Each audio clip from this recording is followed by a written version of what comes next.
but rural America is going to benefit from this more, and that's why the 30C is really promoting the rural areas, because I can install a charging station in downtown Nashville, downtown Atlanta, and there's going to be people stopping to charge because there's so much more populace. Of But in course. these rural areas, especially as EV adoption is still ramping up, you have to have those type of incentives. Welcome back to Turn Down for What, your source for EV news and updates. Like and subscribe for more content like this episode. Let's dive on in. Welcome back to Turn Down for What. I want to begin by apologizing that we did not have a formal episode, the last couple of weeks. We did the ACT Expo. We had some content released around that, and then it just got all crazy. And so last week we didn't have anything really posted meaningfully on the podcast front. But here we are. We're back. Josh left So the country. I guess they let him back in. I did, yeah. So I mean, it's been a crazy couple of weeks. Summer kicking off. Jesse and I are crazy with power up, and it's just one of those things that we are doing the very best we can to be consistent with continuing to produce content around the EV space, because it's something that we obviously deeply care about. But today we have the unique privilege of having John on the line. John, thank you for being with Yes, us. Tell us a thank little bit you. about yourself. Thank you, Josh. John Carson, a CPA and tax credit broker based in Atlanta. I actually met Josh at the EV Charging Infrastructure Summit in Las Vegas in March, I believe it was, third week of March. And then reconnected with Josh and Jesse just, I think it was last month in Murfreesboro for the Drive Electric Summit there. On the college campus. So it's great to be with you. I also, in full disclosure, I'm a state lawmaker at the Capitol in Atlanta, Georgia. So I've got a little bit, I bring a little bit of a unique perspective to the industry. Basically, the jack of all trades. Something like that. Yeah, something like that. Well, one of the topics and the reason that we kind of got into conversation is there is a lot of different incentives that are tied around the EV space, the renewable energy space, and a lot of people, whether that's just the average driver or industry, may not be fully aware of some of the opportunities that lie in additional incentives and tax credits and things to that nature. So, what I thought would be an interesting conversation, since this is your field, is for you to Mm-hmm. give us a little bit of dialogue and tell us a little bit about what are the tax credits. How does that affect the consumer? If I'm a Yeah. business owner and I own a business, what can I bring to the table as far as incentives and tax credits that would help me offset that expense to have that infrastructure developed? Obviously, this is something that me and Jesse and Chris are aware of. However, for the average listener, they may not be fully aware of some of these things. So just kind of wanted to Totally get understand. your mile high view on what is tax credits, what's Yes. currently available, and how can the average consumer potentially utilize that? Again, yeah, and thank you for that. And again, thank you for having me. So the Inflation Reduction Act, we've all talked about it, how it's a game changer, and it really is. To maybe I hope not overuse the word, but it really is that. So the Inflation Reduction Act in 2022, signed by the president, authorizes a number of it authorizes tax credits to be awarded to investors or developers, if you wish to call them that, of excuse me, EV infrastructure, meaning chargers and charger points and so forth. That credit is typically 30% of the investment. So if someone were to go in and spend $1 million putting in a charger bank at, say, a Walmart or a Target or what have you, and Walmart or Target or whoever else would just allow that charger bank to be there, maybe on a long-term lease, the developer would go in, put $1 million worth of EV infrastructure in. They would receive 30% of that, typically speaking, 30% in the way of a tax credit. Now, many of those developers, Josh, maybe they could use those credits, maybe they can't. But if they cannot, they can use those credits to more or less finance the infrastructure by saying, we're going to transfer these credits to another taxpayer that's willing to pay for them with cash. And that's the whole intent behind the transferability of the credits. They're trying to get cash investment into these EV infrastructure points, right? Charger points. And what that means to the consumer, what that means to the investor, what that means to infrastructure, what that means to the consumer is that we're going to have more incentives alongside the NEVI funds. We're going to have more incentives to put in more charger points all over the country. That's exactly what the Department of Transportation, the Department of Energy are trying to do. What it means, that's what it means for consumers. What it means for investors is that it basically incentivizes investors to put money into this, whether it be NEVI matched funds or whether it's not, to incentivize that investment. And I think it's just going to be something that we're going to be working on literally for the next 10 years of the Inflation Reduction Act and possibly beyond. So yeah, I mean, obviously that's a great overview of what that entails, and these tax credits are something that's kind of wide open currently. I mean, there's certain designations under that tax code that applies to certain spaces, but I mean, there is these similar type tax credits for production of energy through clean sources, production of, I mean, some of the OEMs that are producing EVs are getting tax credits. I mean, there's a lot of different buckets of tax credits that these are applying to.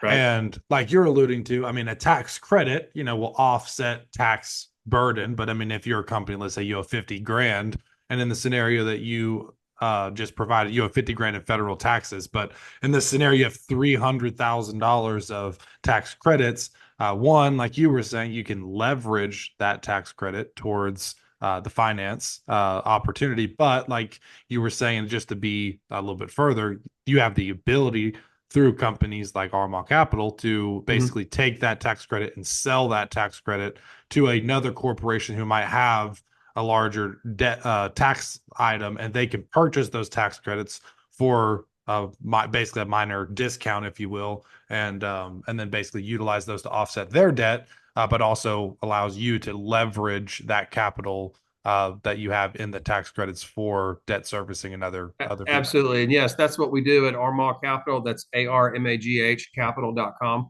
What we do is we match buyers and sellers of tax credits. And Josh, exactly to your point, this would be enticing to investors because instead of them coming out of pocket $1 million for a development, they can come out of pocket, maybe just half of that with NEVI funds, and then receive tax credits potentially on the entire investment, and show that to potentially a lender or another investor, a silent partner or investor or what have you, and say, hey, I've got these extra tax credits coming. I'm not going to use them. I'm not going to use them to offset my future taxes. I'm going to go ahead and sell these at today's prevailing market rates. And I'm going to take the cash and I'm going to pay down debt. I'm going to use it for operations. I'm going to offset other capital expenditures and so forth, and further build out. And maybe you take that cash from these credits and you go to another EV infrastructure project and you take those credits and move on. There's the possibilities are endless. And this is one of the first. Go ahead, Chris. How common is that? I had never heard of that idea that, and is this related to only to corporations, or can individuals do this type of thing? And I never heard the idea that you could take a tax credit that was for something that you did, company or personally, and then sell that out on the market. That was the point I was literally about to say. Was this is one of the first times that these tax credits are actually have a one-time transferability. And John, I'll let you kind of talk about that a little bit. Sure. So transferable credits, Chris, to your point, to your question, they've been around for over 10 years. Well, I'd say almost 20 years. Now there's credits where you invest into a partnership. Those could be like low-income housing credits or new market tax credits or federal historic credits. I invest into a partnership and then I get an allocation of the credits. Various states, including Georgia, and I've been in the tax credit business for going on 10 years.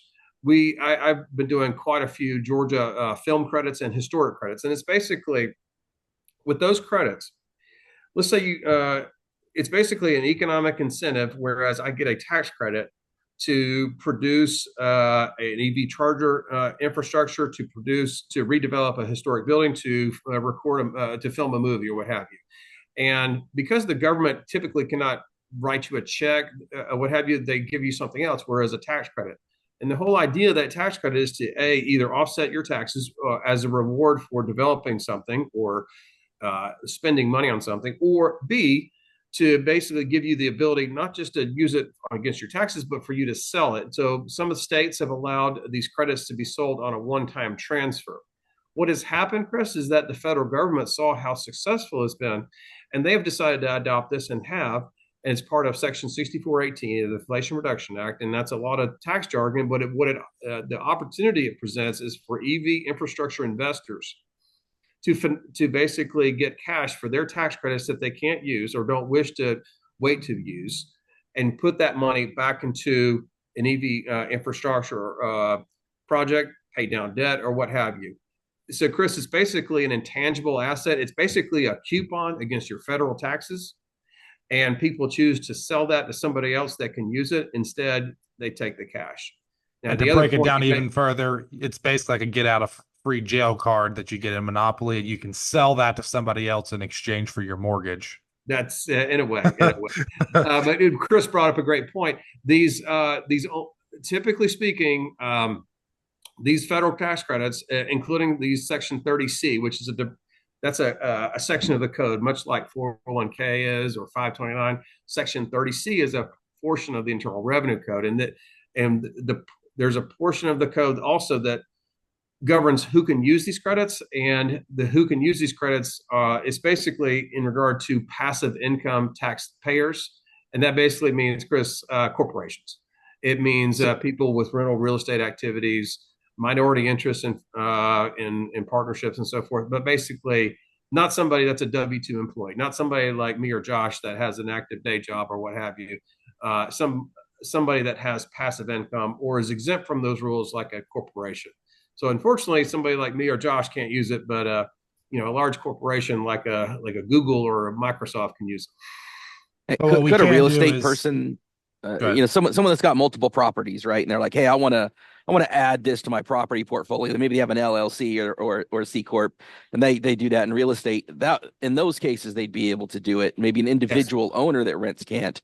Yes, but many times rental real estate activities qualify as passive income under the tax code. And then if I sell it, is that then taxable income? That stuff that I've sold. Specifically, it is not. So if someone were to come to me and say, hey, I put in a EV infrastructure, I spent $1 million, I have 300,000 credits. John, what can you do for me? I can take those credits and sell them on the market, and let's say I return to them some amount of $200-something thousand because I have to sell them at a discount.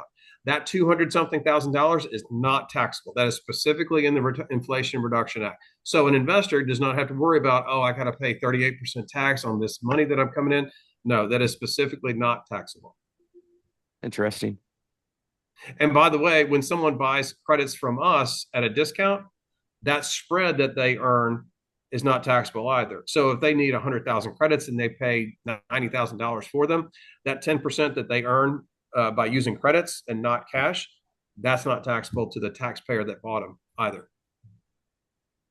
So this is something that was specific to the Inflation Reduction Act, kind of mirroring things that states had done, and it's something that, in the case of what you're talking about, is transferable only once. Is that and how do they track that? How do they know that it's how does this credit happen? Do I get a form and then that is somehow transferred the way a car registration would be, or what's that look like? It's something similar to that. It's basically somebody like myself goes onto the IRS website and registers Josh Turner LLC, developer of EV infrastructure, and then we go in after that's approved. Then we go in and say, okay, at this address, 123 Main Street, there was an EV infrastructure build of $1 million. And we registered that particular piece of property. And that property, Chris, has a unique asset identification number with the IRS or Department of Treasury. And then that unique asset identification number goes on the form 3800, which is the form for general business credits. And our taxpayers, our sellers, note that in regard to, hey, we generated these X number of credits. And then the buyers note that asset identification number as far as the number of credits. Hey, we're entitled to X number of credits because we bought this from this project at this address. So it's all done through the IRS tracking system. But I mean, it gives you the leverage to be able to do that. And, any individual can go out and generate the tax credits, but the usability of the tax credits might require that third party to come in and purchase it. But even then, that's an excellent point of leverage. If you're not a corporation doing the actual development, it's an excellent point of leverage because there's a huge demand for those tax credits. Am I correct in saying that, John? That's correct. And I just want to mention one other thing. I've been working with a number of solar developers as well as talking to EV infrastructure developers. What the credits are doing is exactly what they were intended to do, is to make projects happen that otherwise would not happen. So we're not talking about, hey, I've got these credits and I can finance something. We're talking about making charger points exist that would not have existed otherwise. I was recently on a call with a solar developer, and it's the same type of situation, just a different technology. Whereas the solar developer or the EPC had a listing of projects in their pipeline. I think it was on Excel or something like that. And they said, well, all these people want to sell or they want clean energy, but they literally can't afford the cash out over the build out time. What I what my engagement letters and my offer letters to sell their credits have just changed the game completely. Whereas the lenders for the first mortgage on those solar developments say, yes, okay, you've got an exit strategy for 30% of the construction costs. Yes, this makes sense now. This pencils, and now we can put this forward. So it's not just about can we sell the credits at X or Y? It's about making projects happen that would not happen otherwise. And that's going to increase the amount of EV infrastructure that we have. And just to And to break it that, down, though, the same credit, we talked in the figures of millions, but that same credit, if I'm an office building and I own the building and I want to provide, let's say I own a store and I want to provide three level two, slower chargers that cost, let's say, $20,000 to develop. I Mm-hmm. can add that $20,000 development and get 30% of that charging installation costs in tax credits. So it's only 6 grand and not 300,000. But on a more practical level, the average business owner can turn around and capitalize on the exact same credit systems and make what is even, the lesser cost infrastructure, make that even more affordable with the tax credit leverage on a smaller scale. And let me go ahead and clarify, not everywhere and everybody can do that, though. So if you're talking about your business has that, you still have to be in an area that qualifies for a 30C tax credit. So not everybody that has that business, it's not everybody across the United States. You have to be in a area that would allow it. And there is on the U.S. Department of Energy, there is a tracking system that does 30C tax credit eligibility locating. So if you have that opportunity, you do need to make sure that you fall within that area first. And then Basically, it's designed for rural development. Urban cities, there's some urban areas that will qualify, but a lot of the disqualification zones are going to be in the middle of the big urban cities. and there is a cap for your per system, but we have found that there isn't for a single charging head, I believe the cap is $100,000. We have Correct. not ran across a situation where even our sites that do qualify, we have not ever maxed out the qualifying system that's in there. And there's also there's also things that you would spend money on that is not part of the tax credit. So there's other items, even though you install it and everything, not everything is part of that tax credit. Some of those items you cannot deduct from that tax credit. So those are just some caveats I want to throw out there. Not everything is there, but a good proportion of it. And then obviously, like when John said, when you sell that tax credit, you have to pay somebody to do it. And then also, if you do a very small amount, it's going to be very difficult to sell a small amount of tax credits. So John, I know that's kind of an issue. Can you go into kind of what the limits are? So if you did a $10,000 tax credit, for example, that's like 3 grand of tax credits you have if you did a 10,000. That's really not worth, because it costs a lot of money to do all the work to get those traded and put into a fund. What is the lowest that you think that people could expect to be able to transfer those tax credits into cash? You know what? It's an arbitrary number, Jesse. I don't have a hard and fast number. I would say that when I sell tax credits, I try to stay at 100,000 credits as a minimum purchase. But if there's a developer out there that's just saying, hey, look, I want to try this out and see how this works, how convenient this is, and how quickly I can return around my cash. And they come to me with a project that has 150,000, 160,000 of investment.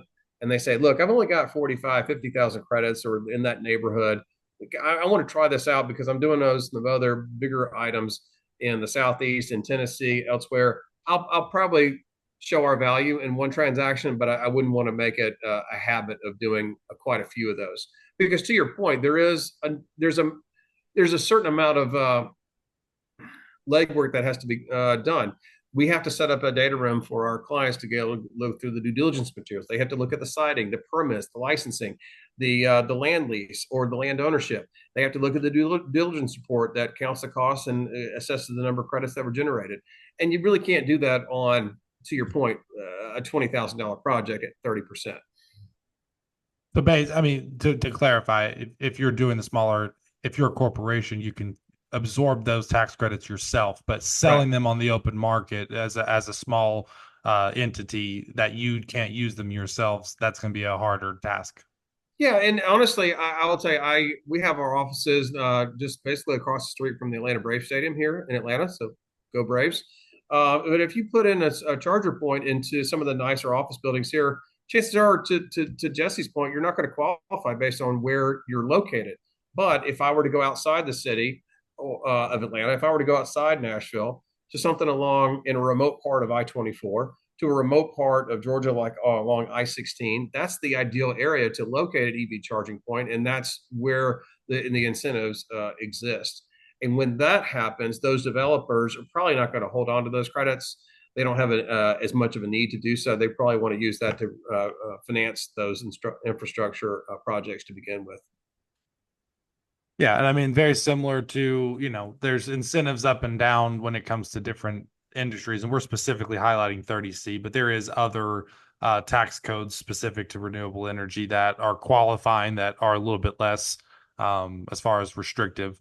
Just like there's production credits and investment credits. I mean, there's a lot of complication that you can add to that. But on a residential side, you can get credits for installation of solar and things like that. So, I mean, there's all sorts of different credits. And if you're interested, I would recommend contacting a licensed tax professional that can help coach you through those things, like John or your local CPA. But also, I mean, there's a lot more than just the one bucket that we're talking about as far as credits go. Yes. For EV infrastructure on a large scale, yes, that is probably the bucket that you'll capitalize on.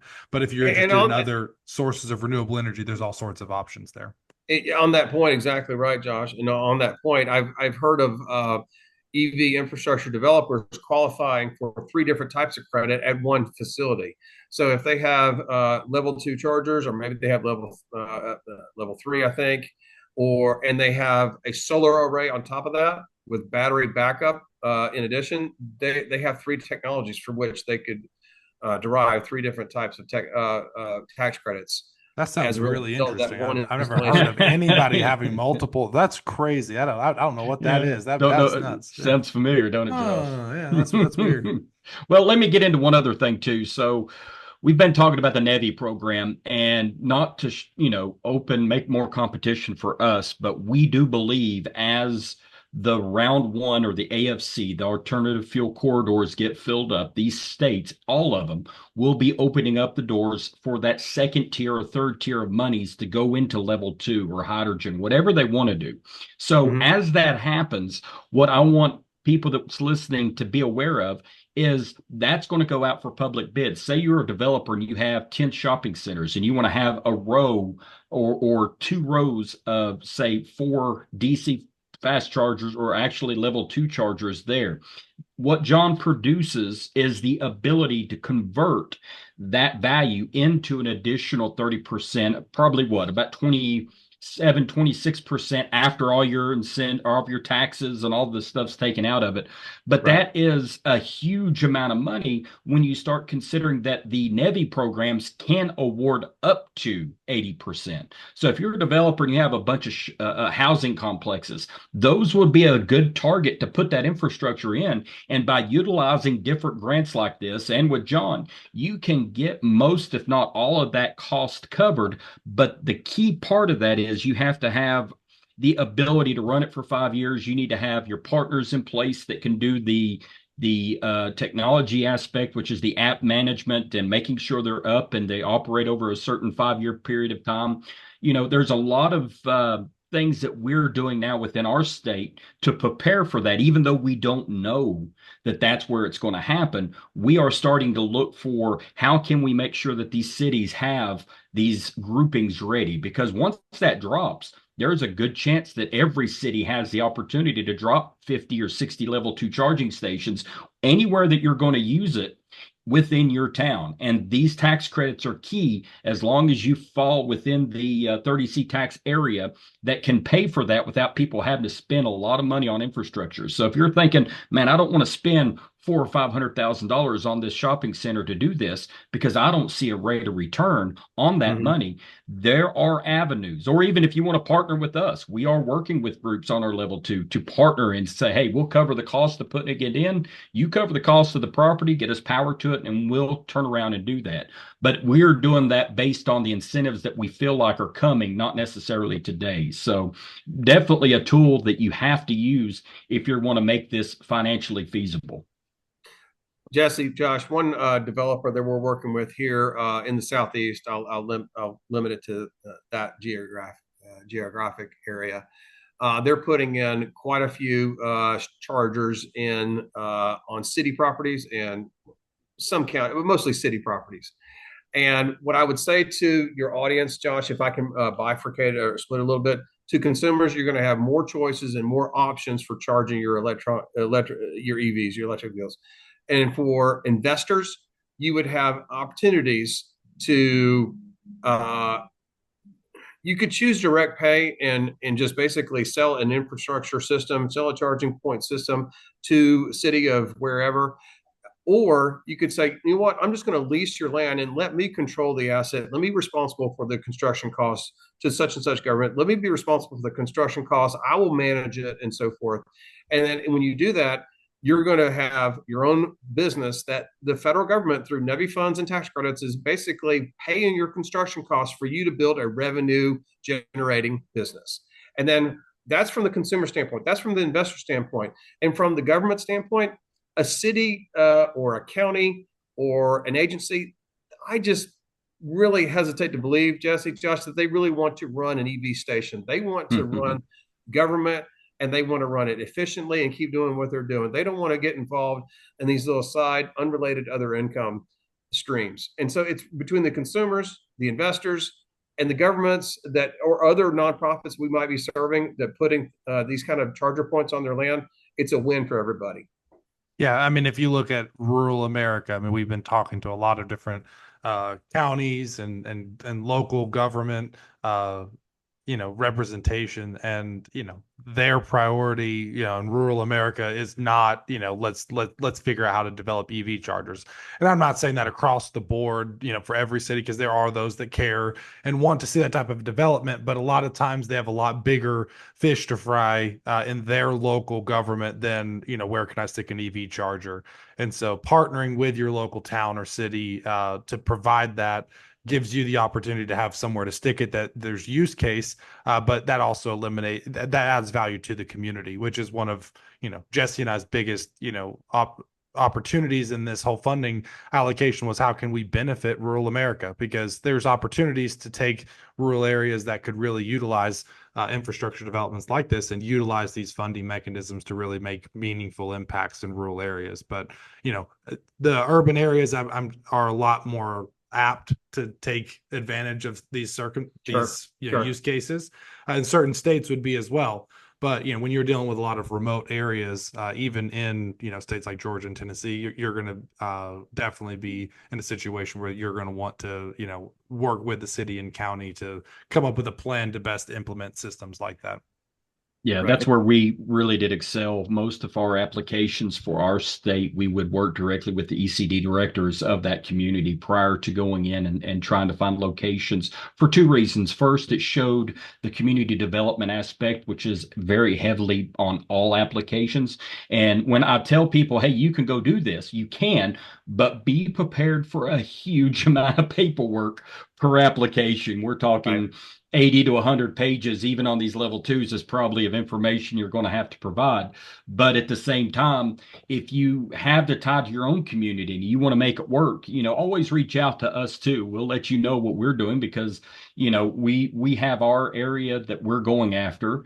And it's not necessarily in the middle of, say, Nebraska or somewhere like that in a small town. We're like, look, we would love to have something to charge something here. What can we do? And now that a lot of these electric buses are coming out, how are they going to charge? And now that you have a lot of these other vehicles coming out, these trucks, class 6, 7, and 8, where are they going to charge? So all of these are areas that we're working on. And the key part of it is you have to, if you're in one of these 30C tax credit areas, you can take advantage of those tax credits. And that's not the only ones. Like you're talking about on the manufacturing, I believe there's $500 million in tax credits granted to companies in East Tennessee over the last couple months for hydrogen production of just materials that they make to support a hydrogen device. And from my knowledge is they award you the tax credits and then you have to pay that back through making an item, but you can sell those tax credits to get the money that's needed to create the parts of the factory as long as it deals with that item that you were approved for. So there's a lot of creative ways to get into this industry, and it's just coming up with the right solution for your area or teams that you have. Right.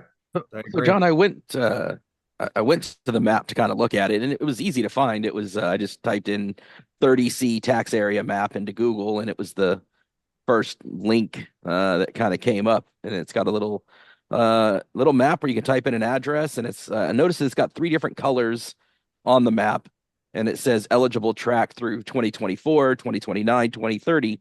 So when it gives these dates, and 2029 and 2030 are pretty far out there, but in terms of the ones that are marked as 2024, is that when a project needs to initiate and start, when it needs to be kind of ready to Completed. go? Like, what do those dates represent? Project completion or? Yeah, I understand. I can't. Those are technicals that I just really can't speak to. I really speak to marketing the credits and returning a good yield on those. That's qualification to credit. And so when we go take these credits to market, we depend on effectively, Chris, a cost segregation report or a due diligence report, and we rely on consultants to provide that to say, hey, John, this sponsor they spent X number of dollars, they qualify for a wide number of credits. I wish I could answer your question. It's a great technical question. I'm just not prepared to answer it. And I'll say from what we've been told, I'm not going to say this is science, but from what we've been told, the project would have to be complete in this year. And so I mean, if you're somebody looking to bring this on, it'd be very tough to meet that. I will not say that that's science. Obviously, we need to Not tax advice. That's not tax Yeah. advice. Please don't take that as rock solid. But from what I understand, it would have to be completed before December 31st For and that track, yeah. filed for Yeah. that track. But a lot of times, if you're looking at that map just as a technicality, it overlaps with 2029, 2030. So just uncheck 2024 and look at all the other zones because that's how we've been doing it. So If I could just Yeah. say, just from a standpoint of looking at other technologies, such as investment tax credits for solar, wind, and so forth, the tax year of the credit depends on the place in service date, the PIS, the place in service Yep. date. And so how the tax law looks at so many different things, and not just in clean energy, but so many other things, whether it be personal like marriage or childbirth or whatever, if it happens during the tax year, like such as December 30th or December 31st, it was in existence for the entire tax year. Yep. And I would imagine that's pretty much the same for 30C because that's how the ITCs work for solar and wind and battery and so forth. Yeah, and Now, there's some areas that are not. When you uncheck that and it does the 2024, the one that goes to 2029 is in most of those areas, but we have had locations that we thought had 30C and then it ended up we clicked on it and it did go away. So you can have that happen, but it's not as many areas. So if you're in the 2024, most of those will also be in the 2029. Yeah, it was interesting. I unclicked it like you said, and there's more area than I would have thought in even some urban areas. Like I'm just looking around the Bay Area, and there are plenty of sections. Typically, probably, and I'm going to guess in depressed areas as I'm looking at the maps, areas that could use infrastructure, could use business. I looked around the area of my house. My house isn't in an area that qualifies, but if you go just, a mile or two up or down the same major street, it has areas that are. And so it's interesting just how much is out there. And I would have to think there are so many that have no clue that this exists. I Um, I got a question. Say Chris installs a level 2 charger at his house and it costs $1,500 and he is in the 30C tax credit. Is his CPA an average CPA to the point where they could take the 30% from that and potentially put it against his current taxes? On a personal level, it has to be done by a corporation, right? yeah, I believe it would have to be part of a Well, if you've business. had an Let's see. LLC, if you have an LLC Yeah. at your home, is what I'm thinking. That's a good question. My experience is obviously more so on the transfer of credits. I wanted to say that if you have the credits yourself, you could potentially use them. But again, let's say you have um, let's say you have a LLC or a small business, and then you have taxes as an individual. I'm not positive you can take those credits and transfer them to your individual return unless you had a pass through entity. Yeah, you'd have to be against the LLC though, but Right. potentially on the LLC maybe. I'm glad we're getting all these technical Please, questions please to really consult. put it on you. Please, yeah, please consult your local tax accountant. Yeah, Yes. definitely. What the funny thing is, what I've found is there is no accountants that know anything about how to deal with tax credits. John was one of the first people I ever spoke to that actually had knowledge on how to deal with tax credits. So I will tell you, you're probably going to be in a tough spot if you're going to your local accountant and saying, "Hey, I have tax credits. What do I do?" Because it's a very new concept. The energy Yeah. tax credits are very fresh. I mean, they were passed 2 years ago. Correct. Through the And the guidance affordable. is just coming out recently, the past 12 Yeah. months. What I would say for turn down for what listeners is just my experience is that no two tax situations are the same. This is not meant to be tax advice and lock solid. This is what you need to do. I do want to encourage, just like what Josh and Chris or Jesse are saying, is look at the options for rolling out your business and rolling out EV infrastructure. And for specifics for one person's or one business's tax situation, I would definitely contact your tax advisor, CPA, what have you, because every situation is different. Well, And that's good. when you're ready to sell them, go ahead and call John. Yeah. As long as it's more than 50,000 to 100,000, then call John. Right. But yeah. Awesome. Well, yes, I think that's, a good overview. Obviously, there's a lot of, I mean, you could spend hours and hours and hours talking about the tax credits, the opportunities. There's, like we said, there's the production tax credit. So, like for hydrogen, every kilogram of hydrogen you produce, you can get a tax credit. And when Correct. you We're bidding on dispense this it, there too. can be tax credits. And with solar, if you make a solar panel, you can get tax credits. And there's all sorts of things that, like, find out, look it up, research it, because the Inflation Reduction Act had all sorts of additional incentives tied in there that a lot of people, I think, are unaware of. I think the main takeaways for your consumers, if I may, is that what we're going to see as a result of this is we're going to see more charging points in the places that we need charging points, just like Chris mentioned. And the Absolutely. main takeaway for investors is you have options to finance these investments and be able to take that cash and reduce your outstanding debt or put it into new projects. Yeah, I mean, Well, I mean, for I clarity, go ahead. Sorry. The clarity point that I'll say is, like, the NEVI program came out, and we were referencing that you basically can stack the tax credit on the NEVI program. The biggest thing as a developer myself and with Jesse, like the biggest issue that you face is if you go to rural America, let's say the Midwest, where there's very limited infrastructure at all, and you We'll do a say it, North development. Dakota. We'll just Yeah. say North Dakota. We're looking at North Dakota right now extremely hard It's because $1 they just million. opened their Navy. It's $1 million to build a site. Let's just say it's $1 million. Even with the NEVI grant, I still have to pay $200,000, assuming I get that award. Now, 200 grand on charging one or two vehicles a day is not an ROI. You're going to lose money. And so the tax credits gives us an opportunity to go into it with very little to no debt. And that really helps with Okay, now if I have one car a day, I'll make a very little bit of money, but it's still a profitable endeavor. But rural America is going to benefit from this more, and that's why the 30C is really promoting the rural areas, because I can install a charging station in downtown Nashville, downtown Atlanta, and there's going to be people stopping to charge because there's so much more populace.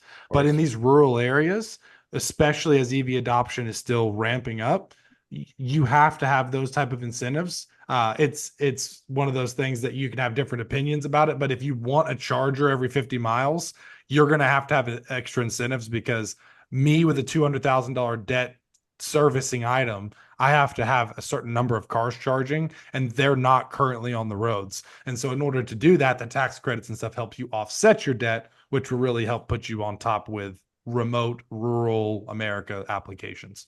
Exactly. Exactly.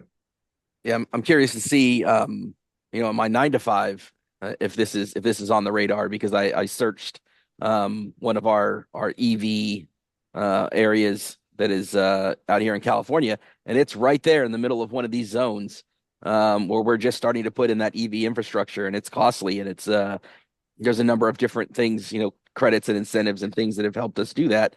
But I'm curious if this is something that's known and visible to folks. I guarantee with I guarantee it's not. yeah, I was like, yeah, And they're big enough to take advantage of it. So definitely Yeah. ask them. And then Yep. when they say, really? You say, there's this guy named John I need to introduce you to, because that company would definitely be able to take advantage of this. Yeah, it'll be interesting. I've got a call next week where I've just made myself a note in the calendar, because it's the address is dead center in a zone right in the middle of the Bay Area. But this is a carved out area, which is part of the reason we made the warehouse there. But contrary to what lots of Jesse's saying, I will say, as a very wealthy company with lots of they knowledge, probably my have it. guess is Yeah. they probably have sniffed that, but maybe not, and it's worth bringing up. But these companies, a lot of companies aren't dumb, and they see those things, and if they're pushing that initiative, they know the tax credits that they get, and they know the incentives Yeah. they get, and they're leveraging more incentives, because But you never they know. operate. You never know, but my guess is they But- probably have an inclination on it. But yeah. A lot of the conversations when we were in Vegas and ACT and having these different meetings was all around this idea of trying to bring together this place, this like Venn diagram, right, of where a demand is, where the utility can provide power. And this should be another part of that Venn diagram, right? Is because as I just kind of poked around randomly some different curiosities, you could be on one side of the freeway and it's eligible, and another side and it's not. You could be just a few miles down the road and it is. And it's a definitely part that should be considered, I think. So really great information, and I love anytime I can get a map like this and poke around. It's interesting, some of the maps that the federal government releases. One of the initiatives with the NEVI program, as a tangent, was the Justice 40 initiative, and it was basically 40% of the funds are going to go towards disadvantaged environmental communities. Well, it's interesting though, is you go to some areas, and like you're saying, one side of the highway is environmentally disadvantaged and the other side's not, and it's based on, I think, county lines, and there's just some random maps that you're like, I am 100 feet away from qualifying for those points on the application, but it doesn't Right. qualify. And I'm like, can I just like reach out and touch the environmentally disadvantaged area and it count? But the maps that they draw is kind of interesting sometimes, how they It all is. boil that down. There has to be a line somewhere. But these areas, like, there's so many different variations of where it qualifies and where it doesn't. You just have to reference the maps. But California has enough incentive, and California has enough dollars. So Chris, you Never can enough. stay in California with all your incentives, and you'll be fine. So us here in Georgia and Tennessee need those tax dollars more than you do. Very true. Very true. Well, that's been a good conversation. I think that's a good, without overwhelming the listeners even more with data. There's a lot, like I said, there's a lot of conversation that can happen around this, but the encouragement in all of it, like John said, explore into it, see how you could potentially make it work, and then consult professionals, obviously, before you do, because the last thing you want to do is expect something that you don't get. But if you're smart, you know what you're doing, there's ways to capitalize on these opportunities to make these sites more profitable. And as an average driver, you will see more charging ports in the ground because of these type of developments. The NEVI program was designed to make level 3 and level 2 chargers more abundant. There's been a lot of news around like, hey, we don't have chargers in the ground. Well, the funding is still taking place. we are 6 months deep from the first awards, and the government's about to really, I think, start getting that wheel turning with churning out these funds to sites. But the tax incentives and these other things are really opening up the doors where we're going to see a lot more ports in the ground than currently exist in 3 years. So, Yep. anyways, thank you, John, for joining in today. Appreciate the insight and the conversation. It's always Thank a you, pleasure. Josh. Thank you, Chris. Thank you, Jesse. Appreciate you having me. Great chat. And that is all for today. Tune in next week for more EV news and updates. Thank you. Thanks for tuning in to Turn Down for What. Tune in next week for more EV news and updates. Make sure you're subscribed with your notifications on to be notified when we post more episodes like this one. See you then.